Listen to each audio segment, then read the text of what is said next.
Bonjour à toutes et à tous. Et si 2025 marquait une étape décisive dans notre aventure humaine? On est encore au mois de janvier, on peut rêver. Un moment où l'humanité, dans son élan vers l'unité, incarnerait concrètement les principes de justice, de solidarité et d'amour en matière d'économie. J'ai le droit de rêver, non? Alors je rêve à ce que pourrait être une année 2025 excellente dans l'écosystème de mon entreprise et aux impacts sur le monde en me laissant guider par la pensée sociale chrétienne. En économie, la logique du don et la durabilité devient la norme en 2025. 2025 voit l'émergence de modèles inspirés de la destination universelle des biens. Les entreprises de mon écosystème revoient leur raison d'être et ne sont plus uniquement tournées vers le profit, mais vers la contribution.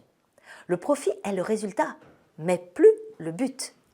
Nous adoptons une charte éthique, ensemble, qui nous engage dans des partenariats avec des coopératives locales, offrant non seulement des emplois, mais aussi un accès à l'éducation et aux soins de santé. Avec l'aide de banques, nous créons un microcrédit pour lancer des projets durables dans les pays en développement. Avec mes partenaires et mes clients, nous revoyons nos circuits d'approvisionnement afin que l'économie circulaire devienne la norme entre nous, réduisant drastiquement les déchets et accélérant la régénération de la création. Sur le plan social, le focus est dirigé vers une société de l'inclusion et de la dignité. La solidarité devient un pilier de 2025. Inspiré par le principe de subsidiarité, les États travaillent en harmonie avec les communautés locales pour répondre aux besoins des plus fragiles. Des programmes ambitieux d'intégration des migrants sont lancés, mettant l'accent sur l'accompagnement humain et spirituel. Les jeunes autrefois désengagés et en quête de sens se mobilisent pour des causes environnementales et sociales, tandis que des mouvements interreligieux se développent pour promouvoir le dialogue et la réconciliation.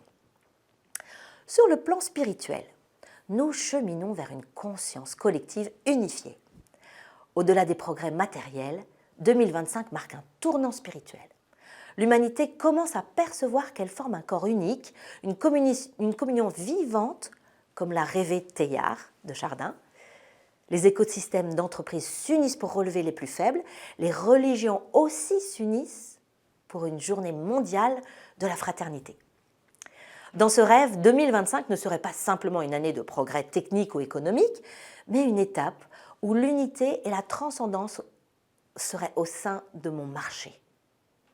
Alors maintenant, comment puis-je déjà m'engager dans cette direction?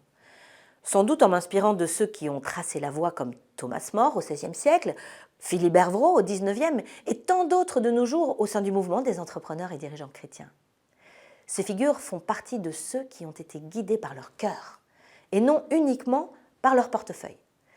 Ils sont allés à la rencontre des hommes et des femmes pour humaniser l'entreprise et trouver les solutions avec eux. À l'image de Jésus, ils ont avant tout servi et aimé leur prochain. Bonne année 2025 et à bientôt pour une prochaine chronique, si Dieu le veut.